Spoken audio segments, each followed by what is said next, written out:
During a visit to Manila by U.S. Defense Secretary Lloyd Austin, he and the Philippine counterpart Carlito Galvez agreed to restart joint maritime patrols in the South China Sea to help address security challenges. The officials had also announced a deal to give U.S. troops access to another 4 bases in strategic areas in the Southeast Asian nation. The agreements come as the allies seek to repair ties that were fractured under previous Philippine President Duterte, who favored China over his country's former colonial master. Sino nagsusulat dito? Grabe oh. Colonial master daw. The new administration of Ferdinand Marcos has been keen to reverse that. Beijing's growing assertiveness on Taiwan and its building of bases in the disputed South China Sea have given fresh impetus to Washington and Manila to strengthen their partnership. The agreement on joint patrols was made at the last minute.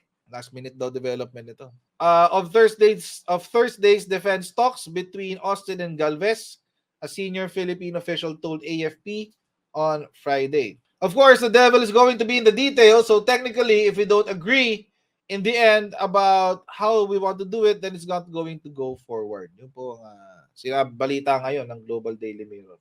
Ayan, may press statement din tayo pero kanina lang. So we want to emphasize that the existing 5 agreed locations under the EDCA and the inclusion of 4 new sites are facilities that the U.S. and Philippine forces will jointly operate to facilitate and expedite the implementation of programs that will enhance our security cooperation, joint training, and HADR operation. Establishment or enhancement of existing facilities will be funded by the U.S. government and will be turned over to the Philippine government after its use. So, hindi po ito katulad ng dati na parang sa Subic and Clark na merong exclusive, pero exclusive use. Hindi ko masabing exclusive jurisdiction kasi it's unconstitutional. Pero meron silang use. Meron silang exclusive use ng Subic and Clark. Bawal lang mga Pinoy na makapasok sa loob. This time, it's different. This time, it's different. Bakit nagkaganito ngayon ang sitwasyon? Kasi po, nag-e-escalate o lumalala po ang proxy war ng US and China. Proxy war. Biden aims to deter China with greater US military presence in the Philippines. Yan po ang sinabi ng US officials. Say they're preparing to surge forces in the event of conflict with China, including over Taiwan, but do not intend to build up permanent bases. President Biden and his aides have tried to reassure Chinese leaders that they do not seek to contain China in the same way that Americans did with the Soviet Union during the Cold War. But the announcement on Thursday that the U.S. military is expanding its presence in the Philippines leaves little doubt that the United States is positioning itself to constrain China's armed forces and bolstering its ability to defend Taiwan. Napaka-importante po kasi talaga ng West Philippine Sea. Choke point po yan ng trade.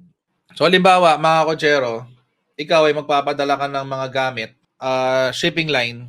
Let's say, magkitrade ka sa China. Ayan, dito sa China, ayan. Magkitrade ka dyan. Dadaan ka dito. Halimbawa, nasa India ka. Dito na, South Africa. Halimbawa, nandito ka sa Richards Bay sa South Africa. Daan kang Singapore. Tawid ka ng South China Sea. Di ba? Sa China ka na. Okay. This is a strategic area. Ayan. Ito na, Pilipinas, oh. O, ito yung West Philippine Sea. Ayan, nandyan. West Philippine Sea. 200 nautical miles from pasok na pasok sa ating exclusive economic zone. Okay, ano pong nangyayari ngayon sa proxy war? May proxy war na nagaganap ngayon. US is having a proxy war with Ukraine versus Russia. But, wait, there's more. China is also in a proxy war in Ukraine. Kanino sila sumusuporta? Sa Russia. During the Cold War, the Soviet Union and the United States clashed in numerous ways for global supremacy through proxies around the world, Afghanistan, Vietnam, and Angola being most notable.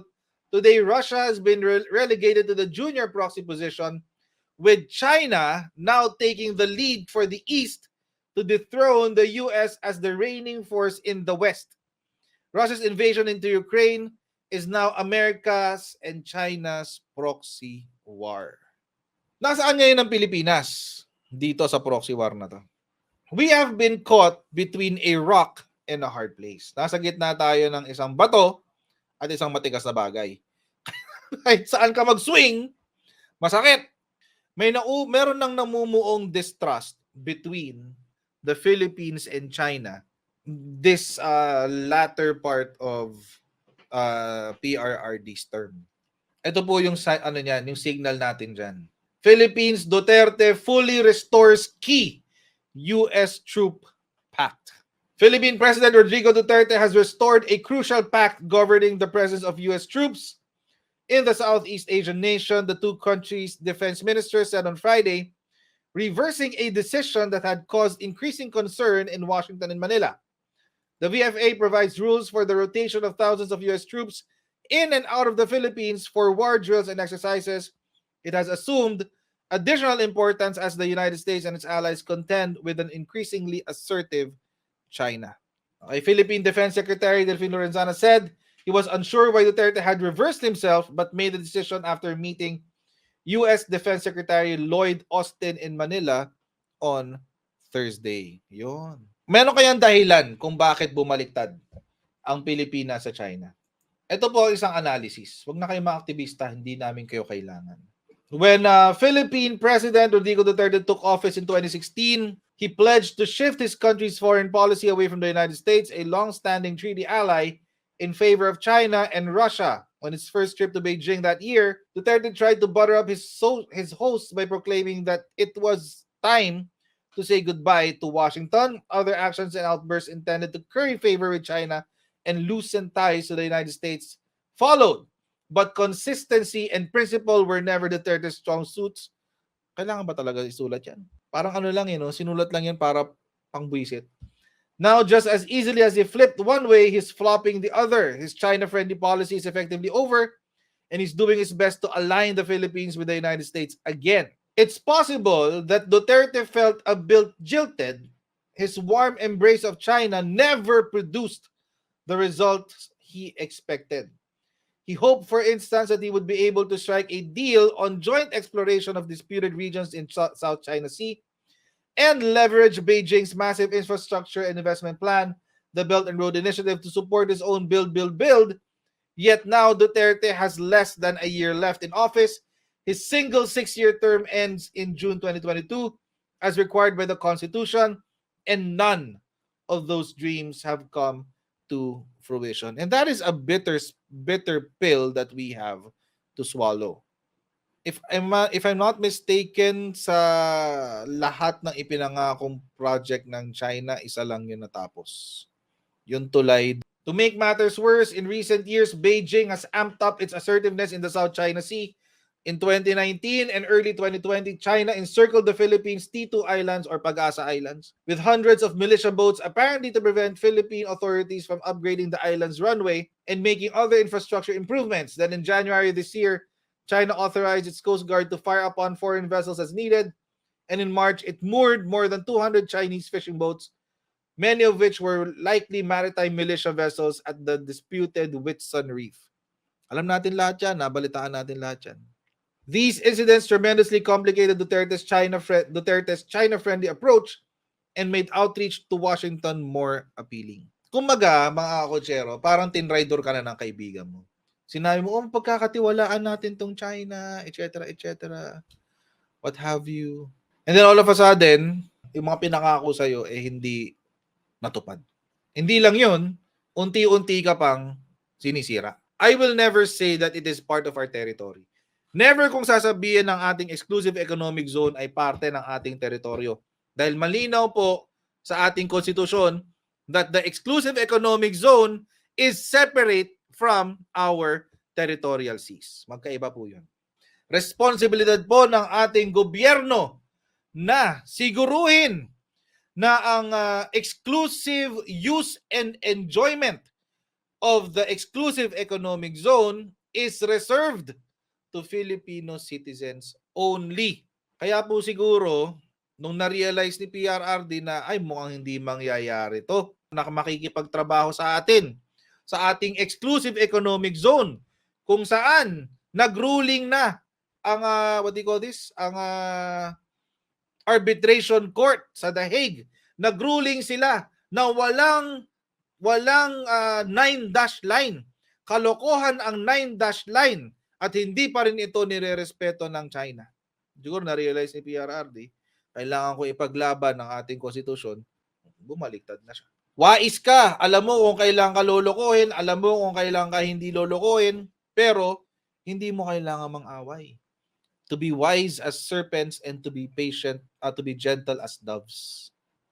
Ang sulat sa Bible yun. Imagine, pwede palang gamitin sa geopolitics yun. So there, if anyone has the experience of being betrayed by the Americans, it will be no less than his father. Panoorin natin. It has been reported that your government will seek $2 billion in rent from the U.S. for the Philippine bases. Is this an accurate report? No, it is not. We have never talked about figures. Louder and clearer. We can understand the question. The question was, is it correct that we have demanded $2 billion in the rent? The answer is no. We haven't quoted any figure.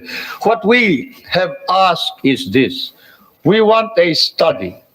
What is it that is necessary in order that we can perform our job? You and I know that if the Philippines is attacked, the United States is not necessarily bound to immediately react, because the provision of the Mutual Defense Pact is that you will immediately take steps as is necessary to meet the contingency in accordance with your constitutional processes. What does that mean? That means that you go to the Senate and the House of Representatives. What does that mean? That means delay while we are dying there. Tinawanan lang siya ng audience pero seryoso si Presidente Marcos dun. Tinawanan lang siya dyan pero seryoso yun. Habang nagkwekwentuhan kayo dyan sa Amerika, pag nilusob kami ng kaaway namin, ng Pilipinas, through the Mutual Defense Treaty, hindi naman kayo obligado magpadala agad ng militar nyo sa amin. Dadaan muna yan sa constitutional processes nyo. Ibig sabihin, dadaan yan sa inyong kongreso. Pag kwekwentuhan pa yan sa kongreso, dadaanan pa yan ng inyong lower house, upper house. Pag-uusapan muna yan dyan. Tapos saka pa lang kayo magdedesisyon. Habang kami, nauubos kami unti-unti doon sa bansa namin. So mag-ingat din po si President Bongbong Marcos dito. Kung magpapadala kayo ngayon sa Pilipinas ng inyong mga remittances para sa mga minamahal sa buhay, gamitin nyo si Sendwave para makapagpadala kayo ng walang remittance fees. I-download nyo yung Sendwave, i-register nyo yung mga bank accounts, and then pwede na kayo magpadala sa Pilipinas nang wala akong remittance fees. Instantaneous, lalo na kapag sa GCash at sa online banking. Kapag ginamit nyo rin na kayong promo code ng Coach Jarret, ay pwede rin kayong makakuha ng $10 free credit. So kung kayo po ay nasa US, UK, Canada, Italy, France, Spain, Ireland, and Belgium, magpadala na po kayo ng inyong mga remittances through Sendwave para makuha agad na inyong mga minamahal sa buhay. Ayan.